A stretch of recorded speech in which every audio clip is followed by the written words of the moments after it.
educated black population could not be an enslaved black population. The teaching of slaves to read and write has a tendency to excite dissatisfaction in them. Any person or persons who shall attempt to teach any free person of color or slave. If a white man or woman be fined no less than $100 or shall in be prison. whipped at the discretion of the court, not exceeding 50 lashes. The revised code of the laws of Virginia. State of Alabama. Laws of Acts North and Carolina. resolutions of the state of South Carolina.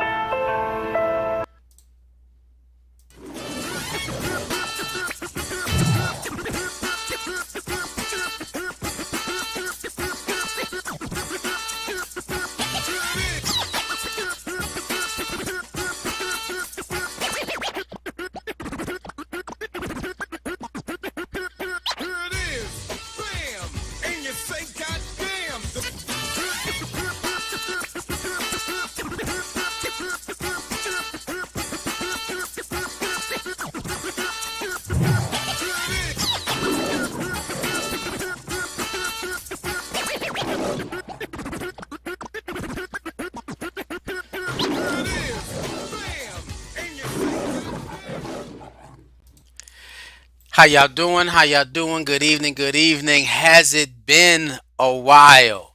Yes, it has. It's been a while. I don't know what y'all been doing for this time that the African Speaks have been gone, but I can tell you what I was doing. I had a graduation ceremony. Then I had to move my daughter to her for her internship to Florida. Then I also had my goddaughter's graduation ceremony. This is that graduation season. The graduation season. And I was definitely extremely busy. I don't know what y'all were getting from these experiences. A lot of people say, why do we go crazy during the graduations? I also had to celebrate my goddaughter Naya, one love. Had to celebrate her going to the 6th grade. That was a journey. But we're going to talk about this because this is important. This particular topic and title, if you can see it, we're talking about the Black Power potential. But tonight we're going to be dealing with the Morris Brown saga. Yes, and this could be twofold the way you look at it. But I needed to talk about this, the Morris Brown saga. But I want you to know that everything that we do here is focused on the rise of the African. It is our social media Pan-African movement where we are bringing black people together under one umbrella where we are working on our true black power potential. This is the rise of the African in you. We're trying to be able to live from our life's assignments and experience our legacy while we're living. All right, having individuals to engage themselves, the best of themselves, and put forth a effort to put us back in the place in society in which we were created to be in, which was on top rather than on the bottom. And so we ask y'all that if you continue watching us from our multiple series, we're going to try to do as much as possible. I know I'm going to be out this Saturday, but we should be able to get everything else out this week. This Saturday, we have a special presentation being sent, and I'll make sure I'll live stream it on my platforms as well as the platforms that we're going to be working on. But we have on Sundays, we missed this Sunday. But again, we've been going through a lot of experiences, life experiences and journeys. And so we're trying to get back to it. But Sundays we have Akiba Land Inspirational Sundays. Tuesdays we have Africa Speaks. Thursdays we have AfriStream. Fridays we're still working on a new project. We're going to see if we can get that up and running. All Black Everything. And then we also have Saturday's African History and African Spirituality class. And so we're going to ask you that if you're watching us at any given time, watching via Facebook, please hit that like button, comment, and share. This is how we do COR. That way, anything that we're doing, you'll always know what we're doing. It'll pop up. We'll increase what we call our community outreach. We'll be able to reach more people in more places with those three things: like, comment, and share. If you're watching us via YouTube, please hit the subscribe button, And if you love what you see, hit the notification bell so that anytime we're doing anything online, you will get a ping. You will get a notification letting them know that up the African just went live. Again, it has been graduation season. Yes.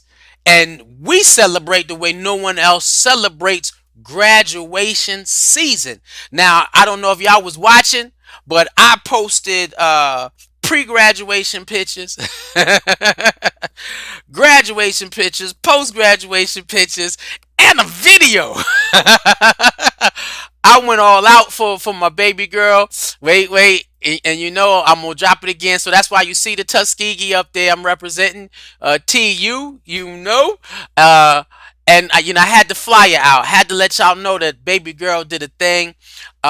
We also I even posted a flyer of where she, the full ride going to grad school. Yes.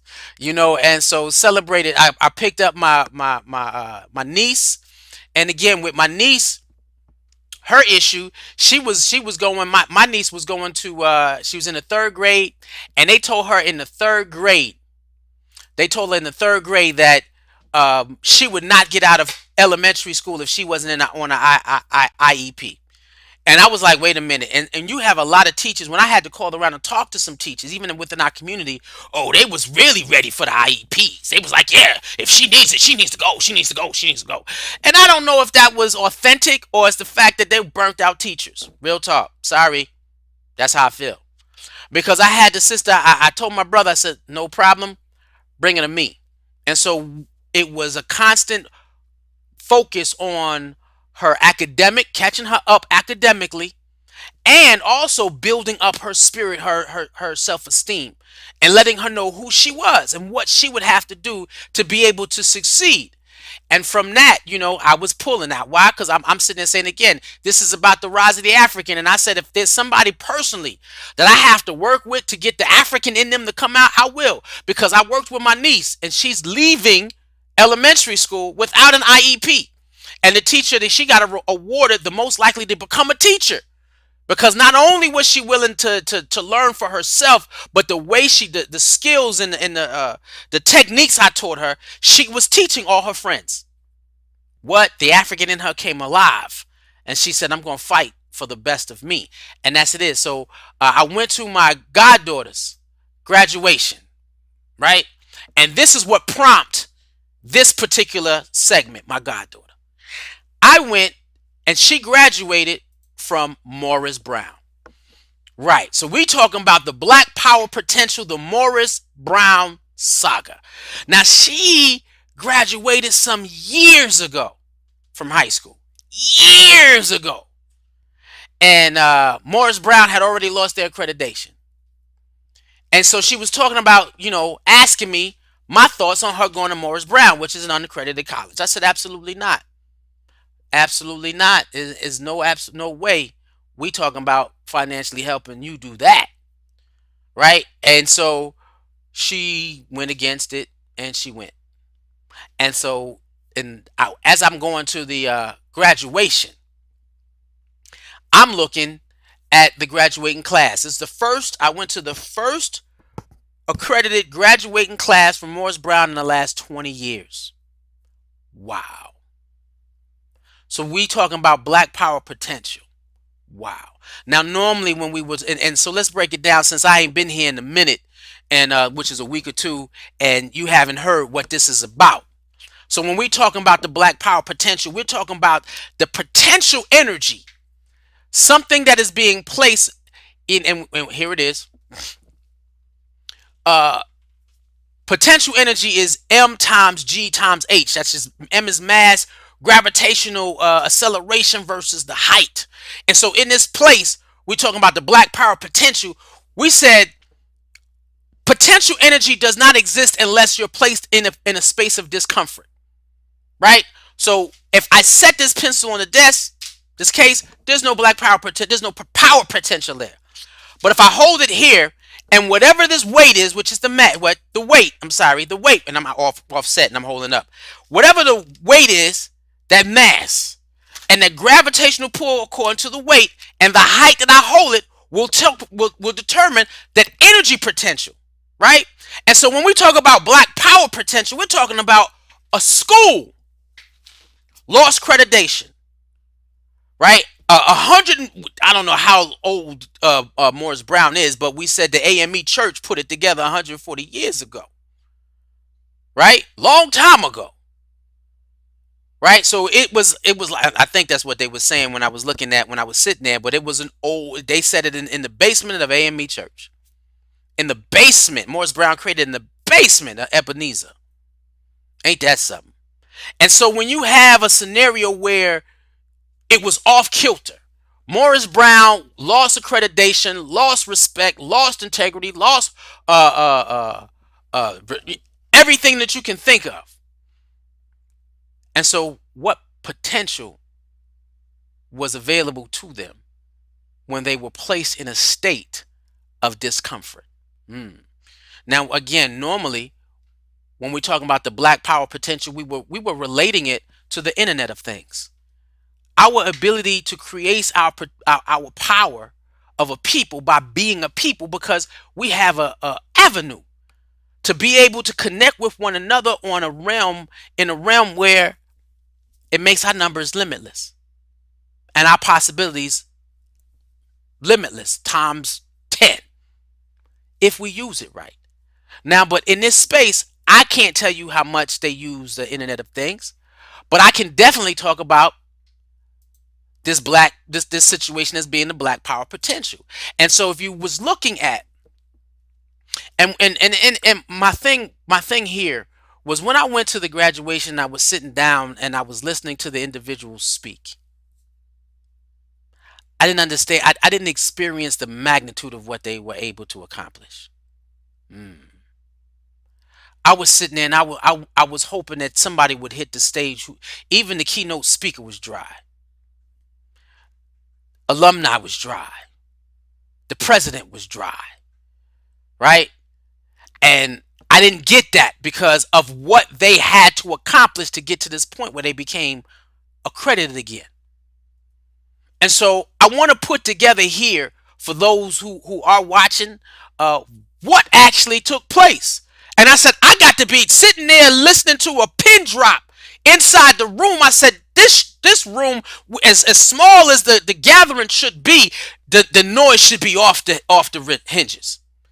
The Richter scales. There should have been screaming. There should have been hollering. There should have been some yelling. There should have been some, man. When I'm trying to tell you, it was as dry as all outdoors, and I wanted to stand up and be like, wait a minute, what did you just accomplish? And that is, we have to go back and take a look at. And so I want to take a look at this, and this is literally for my goddaughter, all right? Shauna, Pumpkinhead, Head, we always crack on each other. This for you. This for you because you were a part of an experience that displayed the true power of the black power, the potential that black people have to achieve anything that comes to mind because of our discomfort. What? Because of our discomfort. And so to take a look at it, and that's meaning, we live from a state of uncomfortability. Our black reality is we live in a state of uncomfortability. We do not live in a place where we are allowed to be our fullest potential. It just doesn't happen. And so for you to understand, what was the potential of the fight here? I said, I want to take you back a little bit. I want to take you back a little bit to help you understand what it means to be an HBCU. What it means to have that institution to reestablish itself. What was the history that this HBCU, not HBCU in particular of Morris Brown, but period, what it come out of. And so, and I don't know if y'all ever seen it. I posted the clip beforehand, and we're going to post the clip again. We're going to drop the clip one more time just so that you can get it, so that you could understand what they were fighting for. And this clip comes from Tell Them We're Rising. And this is definitely this is a must see for everybody who have kids in school getting educated. That's from elementary all the way to college. You need to ask your student, your scholar, you know what I'm saying? Did they see this? Did you take the time to watch this to help you understand the importance of a HBCU and why we are to fight for our HBCUs? And so let me drop this again so that you could understand it and understand why I started with the clip, because I wanted to catch your attention. Because what Morris Brown did, 20 years, woo, was a lot. But they had to remember why we are the way we are and why HBCUs are considered a place where you can be your authentic self. You can find a place where you walking on campus and there's no issue you have about being black in America. No, because the HBCU should be a safe haven for you just to be educated and learn. That's the same issue we have with people walking into elementary school shooting them up. Wait a minute. Kids are supposed to be allowed to be kids. They're supposed to be allowed to be able to learn. They're supposed to be allowed to be able to develop and grow. This level of hate is an issue. But this is why we have to focus on our black potential. Moving our ability to be powerful, the potential, into actual kinetic energy. The actual action, the movement of energy. Because the minute I let this go, it goes from the potential energy to actual physical energy. And so the potential they had to grow and develop Morris Brown. Woo! Let's take a look at the clip again and let's start from the beginning. An educated black population could not be an enslaved black population. The teaching of slaves to read and write has a tendency to excite dissatisfaction in them. Any person or persons who shall attempt to teach any free person of color or slave. If a white man or woman be fined no less than $100 or shall in be prison. whipped at the discretion of the court not exceeding 50 lashes. The revised code of the laws of Virginia. State of Alabama. Laws of Acts North and Carolina. resolutions of the state of South Carolina. In the middle of slavery, you could do anything with your slave, and this was stated in the documentary. You can do anything you wanted with your slave, but you couldn't educate it. Ain't that something? You couldn't educate your slave. That was a law. And if they saw an educated slave, what they said, a minimum of 50 lashes in the back. What? And so you want to know why we celebrate when we graduate from kindergarten? Because we were set up as a means of, no, we don't want to educate them, because the minute they educate them, they want to be free. What? And so when you talk about the what a HBCU comes out of, it is the institution that once we was free of those chains, once we were free of bondage and well, we still part of physical slavery. Now it's worse because it's physical and mental slavery, but you can't see it. Once we were free, we said we know what we need.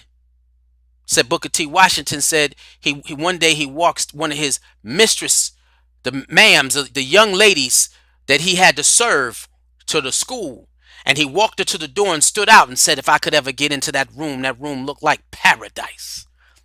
The ability to learn about the world around you and use your education to better not only just you but your people. The HBCU grew out of that. It became the institution where kids felt safe, woo, to find their better selves. Ain't that something?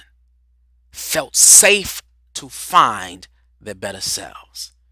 The education of our own people, of our own race, to manifest ourselves as the best as we can. And even now, we say I believe a lot of people are taking advantage of education. We don't play with this thing. World of Keyblad, we don't play with this thing. Our early education program is ridiculous. I can show you, and it's common for us to see 3-year-olds with fourth grade reading levels. It's common for us to see that. We produce excellence. It's common for us. Maybe not everywhere else, because y'all are, we still have a habit of believing in public institutions to educate ourselves. But they didn't want us educated. So if they didn't want us educated, now we forced them by law to educate us. By law, civil rights. Ain't that something? Human rights, it should have been. Not a civil rights movement, a human rights movement. But we said, let's make it civil. But that means they can overturn the law if they want to. And so we came out of HBCUs came out of that need for black individuals to want to be educated, to be able to engage life from an equal plane. Now, of course, after 400 years of oppression, it was nothing equal. And that's one of the things they didn't want, was they didn't want us in their classrooms. And so when you got in the classrooms, you had to deal with so much more issues. I don't know how many times we sat down and we dealt with talking to athletes in predominantly white schools. Don't date the white girls. Why? Because you don't know what you're getting into when you're dealing with parents. And how many high school kids will go into jail for rape when they know it wasn't rape. But you couldn't prove that. And so being able to go to school and all you do is focus on education. Now, of course, we don't do it as much as we used to in terms of taking education seriously. I just spoke to a young brother today who, Saga, One Love, Detroit. You got my support, brother. You tell me what you need, and I'm gonna produce as much as possible. 3.8 GPA, scored a 1410 on the SATs.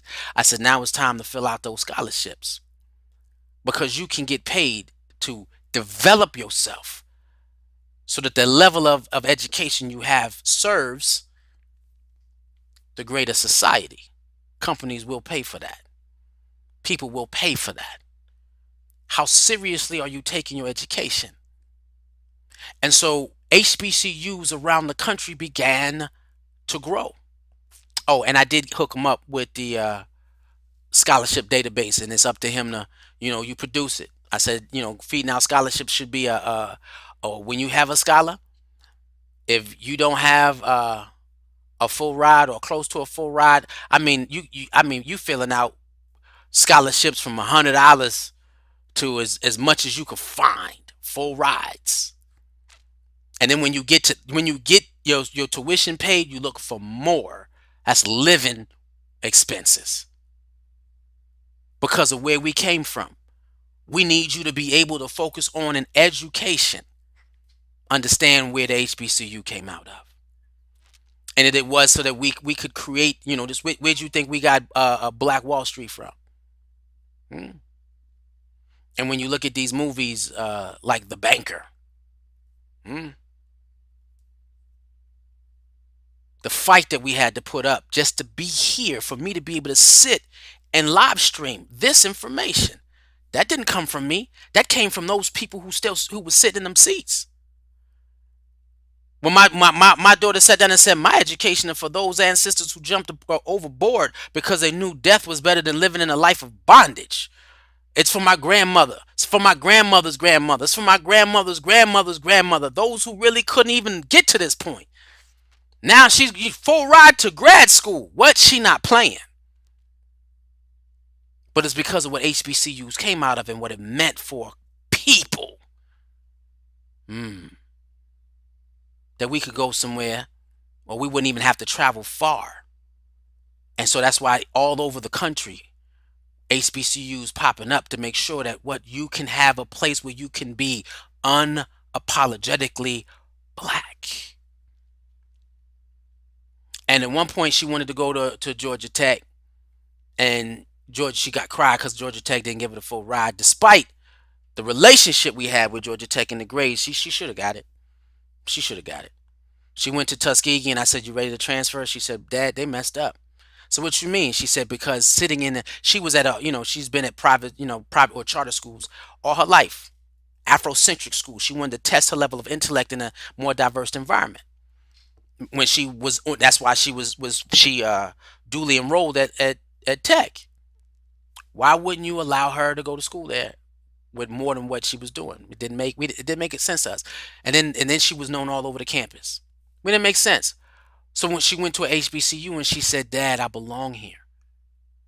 She said it's something about an institution where they make sure that they put an effort to educate everybody possible. We're going to make sure and keep in contact and work and function as a community to get as many degreed African Americans, or even you didn't even have that because now you got foreign exchange students coming to HBCUs to have that experience of being authentically themselves. And so we went from 1, 2 schools. And then usually in this classroom, what happened when HBCUs first started, it was all ages. Everybody showed up. You was in classroom with your grandmama. Everybody showed up to learn how to write the letter A. Because before writing a letter A, got you killed.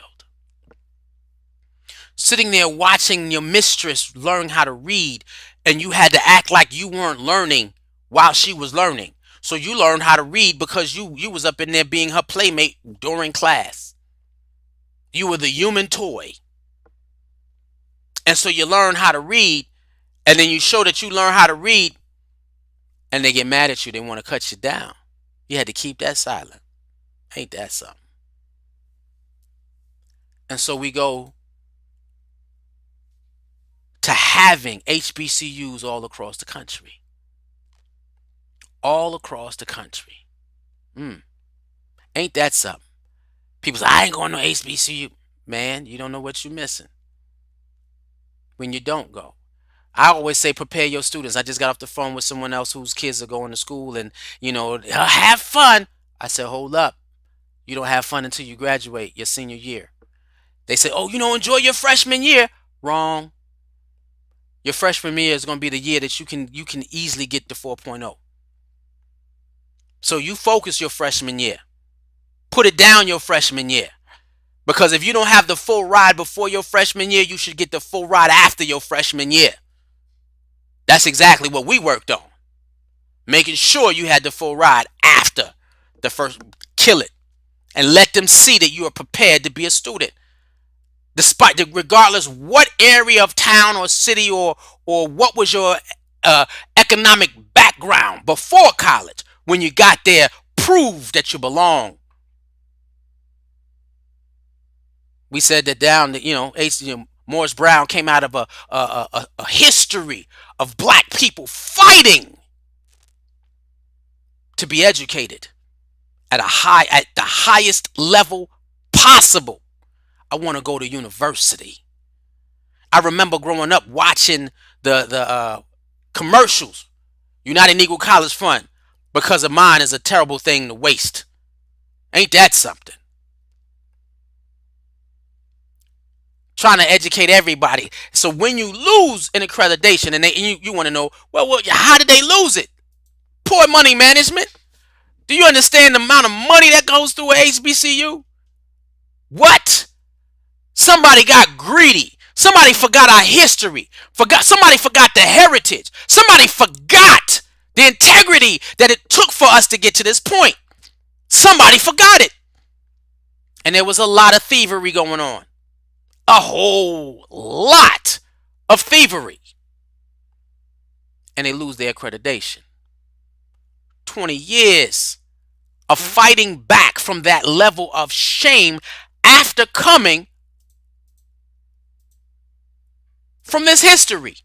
And I can't tell you what the classroom in the basement of Ebenezer Church started. They said it's that college started in the basement of a church. And to get to the point where now you're saying the first graduating class in 20 years. Now I don't even get emotional because that means ancestors has to come together. That means ancestors has to come together to line things up, to put people in the right place to continue this struggle. They had 40 people who graduated 40, 50 years ago stand up during the graduation, who donated $50,000 to the school since January. Wait a minute. I said, wait a minute. There's some old folks. There's some old folks. The graduating class is 72, I think he said. 62. Some old folks said we ain't letting our alma mater go down. Why? Because we received the education that allowed us to live the lives that we lived. We don't let this go down. I didn't understand it when I told her not to go. So obviously there was a conversation that was poured into her spirit to say, you stand and fight with us, we will fight for you. And when it's your time to graduate, we will make sure we're in that space to make sure that you are accredited. You have an accredited degree. 20 years of fight. That's a fight. That was the black power potential. To see what happens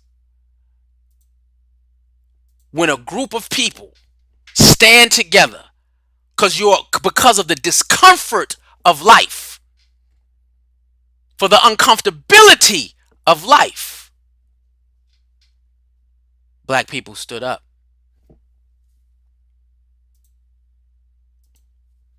And Morris Brown said, back to the world.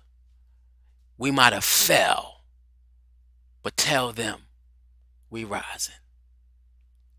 So to my niece, my goddaughter, I promise you, I'm gonna be taking you to dinner, because I had to run out, because I had to ride right after the graduation. I had to drive to Miami to drop Ayan off in Florida. So I had to make sure we got to that. But the black power potential in the HBCU that flunked and failed, that was worth hollering and screaming and going crazy over, because they overturned, they fought back for their integrity, their self-respect, the dignity. They illustrious Morris Brown, they say. Because if you drove by, I used to teach at Morris Brown. Let's get this. Wow. Switch. I was a part of a program put there by the city of Atlanta to educate those individuals who wanted to come back to understand computer technology. So I got an opportunity to be in and out of the buildings, eat everything, you know what I'm saying? So it wasn't for necessarily for Morris Brown, but it was on the campus, and Morris Brown had a relationship with the city. That was when Bill Campbell was mayor. And Bill Gates gave the city a whole bunch of money to bridge the digital divide. I was a teacher who helped with that digital divide. And in that space, you know what I mean, you could feel it. You know, Morris Brown was doing their thing, and then to drive by there and see the buildings falling apart was hard. I sat down and said, God put me in a position to help this institution. And so of course I have my concepts and ideas, and I'm about to launch that real soon. And so we might go back in partnership, just so that we can reclaim the illustrious name of Morris Brown. But that AU Center, that emptiness, man, it hurt. It hurt. But to fight, to promise these kids, and it was only maybe about 20 kids who graduated with the degrees, the ones that they stuck by and hugged and fought it off. They should have been yelling and screaming, because the ancestors and the alumni of Morris Brown said, we understand the potential black power we have. The black power potential, if we come together, if became absolute. And they were able to experience kinetic energy, the result of giving in to the black power potential and producing something. Was beautiful. It was beautiful. It was beautiful. Now we just hope that they can get back or go beyond. And that's the hope, that they are able to go beyond the identity that they had previously. It's not just to restore yourself, but go beyond who you used to be and be so much better. So much better. So, not only are we educating ourselves, but we're showing the world that even if we fail, and that's real. It's okay for us to uh, uh, have an experience where we're talking about self-determination and failing. That's fine, because again, what comes out of you in your lesson will be the African in you.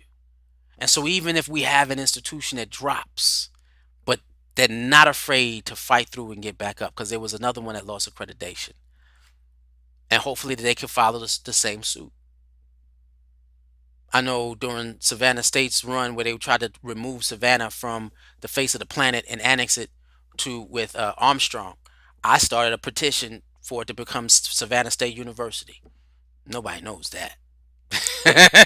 I was on the Student Educational Task Force Committee, one of the only ones, and reported to the SGA because we need to save this.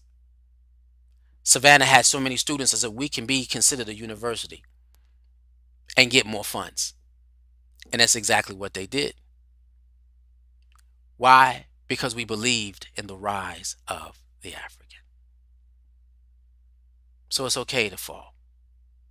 It's how we get up that defines us. And we are still in the process of getting up from this position. So let's do our best, calling on our ancestors and those around us to see the rise of the African in you and experience or become aware of our Black power potential to access our true experience of a life in Black power. One love.